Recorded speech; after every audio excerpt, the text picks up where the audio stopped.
अस्सलाम वालेकुम दोस्तों।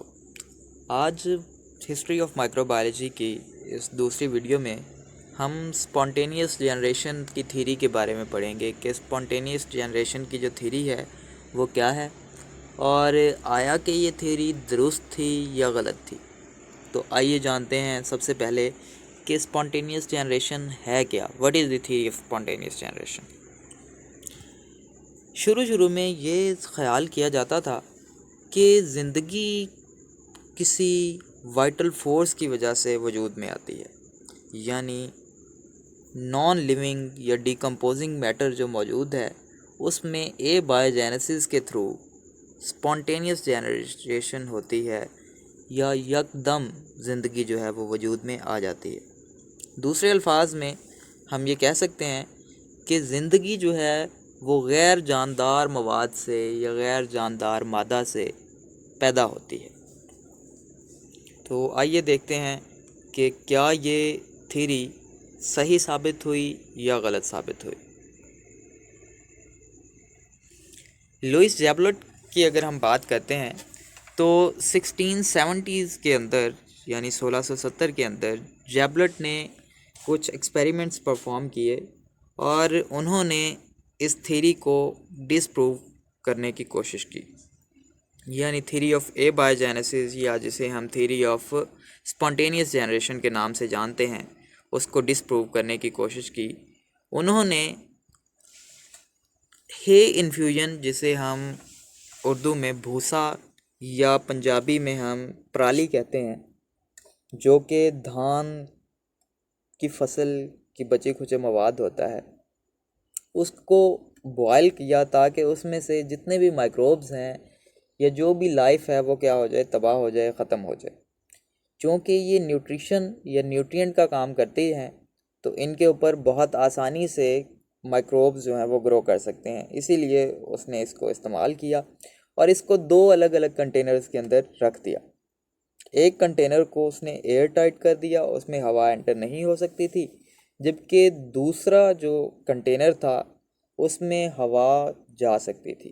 सिर्फ और सिर्फ वो वेसल या वो कंटेनर जिसमें हवा जा सकती थी उसमें माइक्रो ऑर्गेनिज़म्स जो हैं वो पैदा हुए, लेकिन जिसमें हवा नहीं जा सकती थी उसमें माइक्रो ऑर्गेनिज़म्स पैदा नहीं हो सके। इस तरह से उसने कहा कि ए बायोजेनेसिस की जो थ्योरी है वो गलत है, लेकिन ए बायोजेनेसिस के मानने वालों ने ये कहा कि नहीं, ज़िंदगी के लिए हवा भी ज़रूरी है। तो उसके लिए मज़ीद एक्सपेरिमेंट्स किए गए। रेडी ने एक्सपेरिमेंट किया, उन्होंने गोश्त का एक टुकड़ा जो है, दो टुकड़े लिए और उनको दो अलग अलग वेसल्स के अंदर, जार्स के अंदर बंद किया।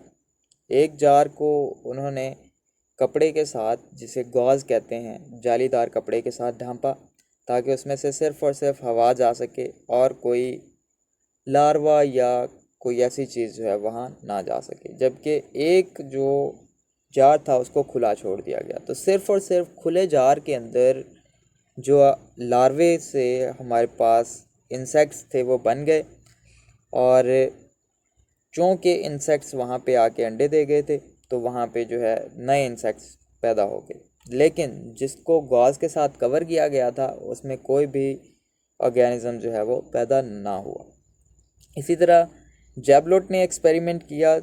जैबलोट ने, हमने जैसे कहा है कि उन्होंने हे इन्फ्यूजन को कवर करके रखा और अनकवर रखा, तो उसमें से जो अनकवर वाला था उसमें माइक्रोब्स की ग्रोथ हो गई और हैवी ग्रोथ हुई। इसी तरह चंद और साइंटिस्ट जो हैं उन्होंने भी एबायोजेनेसिस की थ्योरी को डिस्प्रूव किया, जिसमें हमारे पास श्वान फ्रेडरिक शोडर और वॉन डश शामिल हैं। इन्होंने 1830s के अंदर एक फ्लास्क लिया।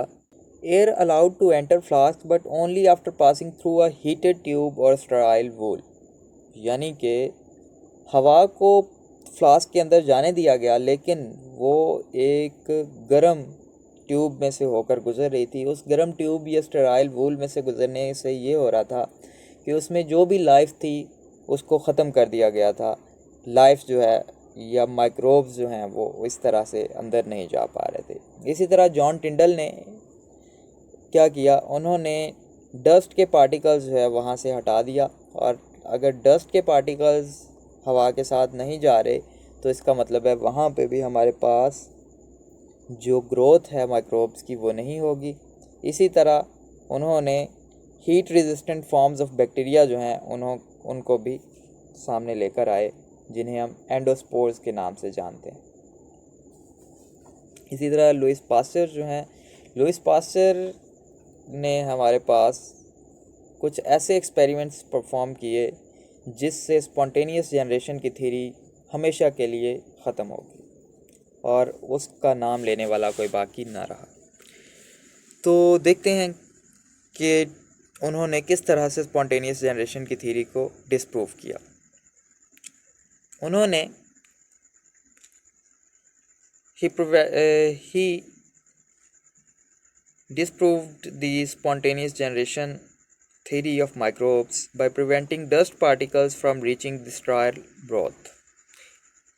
उन्होंने भी वही काम किया कि स्टेराइल ब्रोथ जो है वहाँ तक डस्ट पार्टिकल्स ना जा सकें, और अगर डस्ट पार्टिकल्स नहीं जाएंगे तो इसका मतलब है उसमें माइक्रोब्स या उनके स्पोर्स जो हैं एंडोस्पोर्स वगैरह के जाने की चांसेस हैं वो कम होंगे।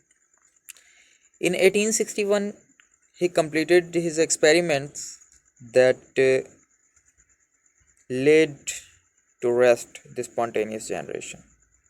He showed microbes caused the fermentation and spoilage। उन्होंने बताया कि एक्चुअली माइक्रोब्स ही वो चीज़ें हैं जो किसी भी चीज़ को स्पॉइल करते हैं, और हमारे पास फर्मेंटेशन का बायस भी माइक्रोब्स ही होते हैं। लुईस पास्चर साहब ने जो एक्सपेरिमेंट्स किए उनकी डायग्राम यहाँ पे हमारे पास नज़र आ रही है। ये एक ब्रोथ स्टरलाइज्ड हमारे पास मौजूद है। इसमें उन्होंने क्या किया, कोई भी न्यूट्रिएंट मीडियम लिया और उसको हीटअप किया। हीटअप करने से ये हुआ कि उसमें कोई भी माइक्रोब्स बाकी ना रहे। एक उन्होंने ट्यूब लगाई और उस ट्यूब को उन्होंने हीट किया, स्टेराइल बैंड बनाया ताकि वहाँ से किसी भी तरह से बैक्टीरिया जो है उसमें एंटर ना हो सके। और कई सालों के बाद ब्रॉथ जो है वो हमेशा के लिए स्टेराइल रही और उसमें कोई भी माइक्रोब्स जो हैं उनकी ग्रोथ ना हुई। और जैसे ही उस स्टेराइल नाली को, उस स्टेराइल पाइप को वहाँ से रिमूव किया गया या उसकी हीट जो है उसको ख़त्म किया गया, तो कुछ ही घंटों में या कह लें कि कुछ ही दिनों में वहाँ पे माइक्रोब्स की ग्रोथ हो गई।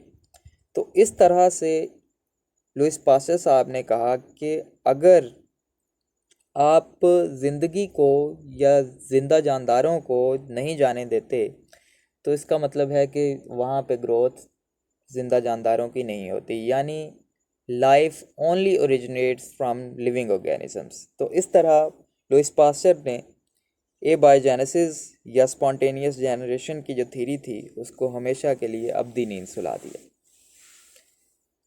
हिस्ट्री ऑफ माइक्रोबायोलॉजी की अगली किस्त में हम आपके साथ role of microorganisms in disease discuss करेंगे, जिसमें हम role of microbes as pathogen को डिस्कस करेंगे। अगर आपको हमारी ये वीडियो पसंद आई तो हमारा ये चैनल साइंस पॉइंट सब्सक्राइब कर दीजिएगा। तब तक के लिए अपना बहुत सा ख्याल रखिएगा। अल्लाह हाफिज़।